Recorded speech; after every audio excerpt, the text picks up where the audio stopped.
Tere päevast! Tänast video haiendas tegema lugupeetud kultuuritegelase härra Vedemanni mahavõtmine. Selle tõttu, et mees otsustas, et mees on mees ja naine on naine. Ja aluseks ma võtan Johannes evangeeliumi 8. peatükist, salmid 14-18.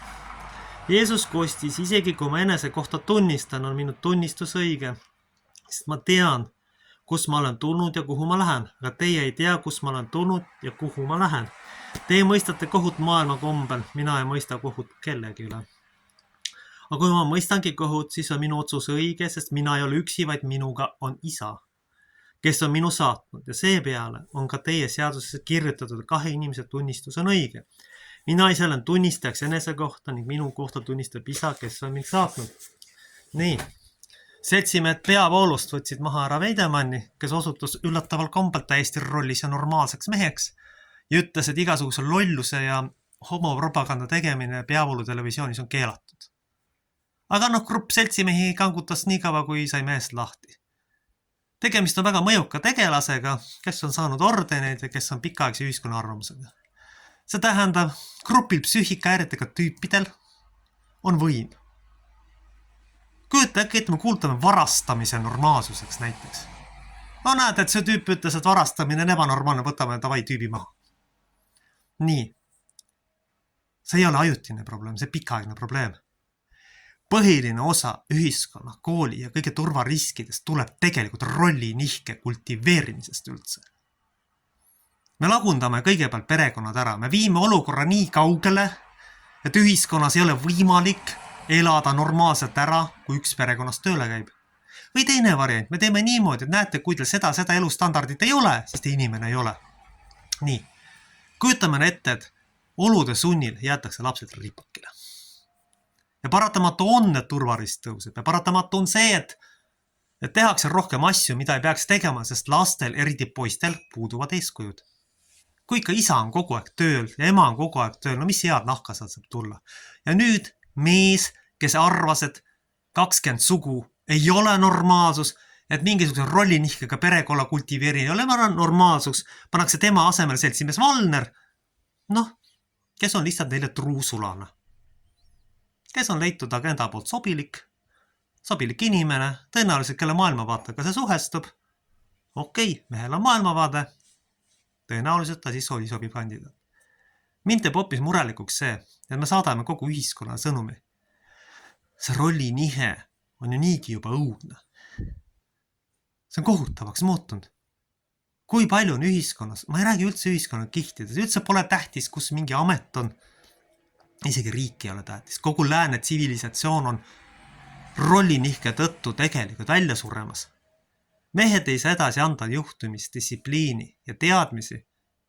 Mehed ei saa rollis olla, sellepärast, et naistest on üritatud mehi kasvatada. See on kestnud juba põlvkondi, kuskil provintsi linnas mingisugused väiksed asjad, mis on sellega seotud, ei ole üldse olulised enam. Mis on meie võimalus olukorda päästa? Me peame ise püüdma rollis olla, me peame ise andma edasi konservatiivseid põhiväärtusi igal tasandil. Eriti tähtis on see nendel, kus on lapsed. Eriti tähtis on see, et koolidesse tuleb hakata tuua rohkem meesõpetajaid, et tagada ühiskonna tasakaal.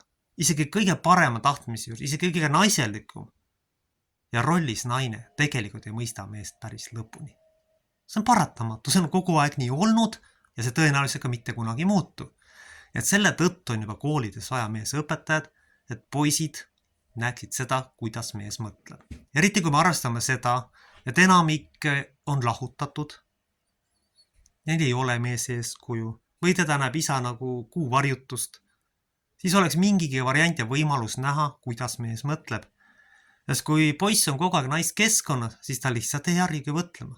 Ja ma rõhutan veel kord, see ei ole kellegi süü. See on viidud globalistliku mitme põlvkonna protsessi jooksul nii kaugele lihtsalt. Aga praegu on tragöödia selles, et see rahvas on välja suremise ääre peal. Sisuliselt lähebki tõenäoliselt prügikasti. Mul ei ole kunagi olnud hea meel, võib-olla teil on selline mulje jäänud, keegi kuskil hakkab välja surema, keegi hakkab otsas mei. Ma tahaks väga, et inimesed elaksid normaalset elud, saaksid ennast realiseerida, et rahvas saaks oma potentsiaali realiseerida, aga selleks on vaja rolli taastada. Seda tuleb teha kõikidel nendel eelkõige lastel. Tuleb panna konkreetsed väärtussüsteemid paika. Rõhutan veel kord, mees on mees ja naine on naine ja kõik muu on psüühikahäire. Punkt. Siin ei ole kahtlustki. Ja nüüd kellegi õnnetust. No inimene ise ka kannatab selle. Miks te seda peale surute? See on puhas rumalus ja satanism. Kõige rohkem kannatavad tegelikult koolipoisid selle all, sellepärast, et kui nendel ei ole eeskuju, siis poiss hakkab piire katsetama ja siis lähevad asjad käest ära.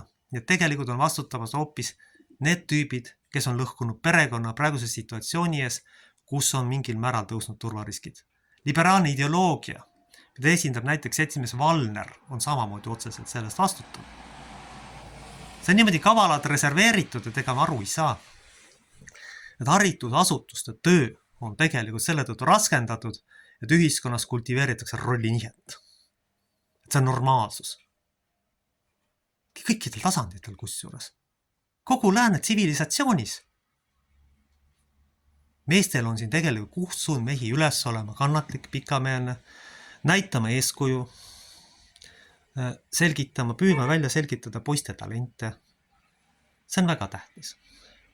Ma olen tegelikult tänulikud iga mehe eest, kes koolis töötab, sest iga mees on oluline, siis poisid vähemalt näevad, kuidas mehed mõtlevad, kuidas nad toimetavad ja oleks väga hea, kui nad oleksid palju rohkem pildis kui praegu. Sellepärast, et poisid teavad niigi, kuidas naised mõtlevad. Tänu sellele, et koolis on naiste ülekaal ja paratamatu on see, et on vaja mehi lihtsalt selleks, et poiss mõistaks iseennast. Et poiss saaks aru, kes ta on, miks ta käitub niimoodi. Seda on vaja. Ja me ei räägi ainult koolis, siin on kogu ühiskonnas ja juhtpositsioonide puudu meestest. Nii et tegelikult enamik turvaprobleeme on hoopis tingitud rollinihkega ühiskonnast. Ja meeste ülesanne on siis näidata eeskuju. Olla aus, hinnata ausus. Kui laps tuleb ikkagi üles tunnistama, see on juba korralik saavutus kasvatustöös. Emotsioonidest, eks ma isegi olen teinekord emotsioonidest lähtunud ja teinud otsused, mida tegelikult ei peaks või ei tohiks teha. Reageerinud üle ja tegelenud kitsarinnalise teemaga. Ma ei usu, et oleks minagi eksimatu, see on täiesti välistatud tegelikult. Aga rõhutan veel kord. Härra Veidemanni lastilaskmine oli selge sõnum, et inimesed, kes on lihtsalt katkised, kellelgi mingisugused traumad, et nende asjad siis kuulutatakse normaalsuseks ja nüüd peavad kõik selle normaalsuseks pidama. Tagasihoidlikud inimesed, kes ise selle probleemiga on ja roni kuskil ühiskondavad, püüavad kuidagi moodi oma elu ära elada. Nüüd kellegi õnnetuse, lükkamine poliitilise vankrijad on alatu ja häbematu.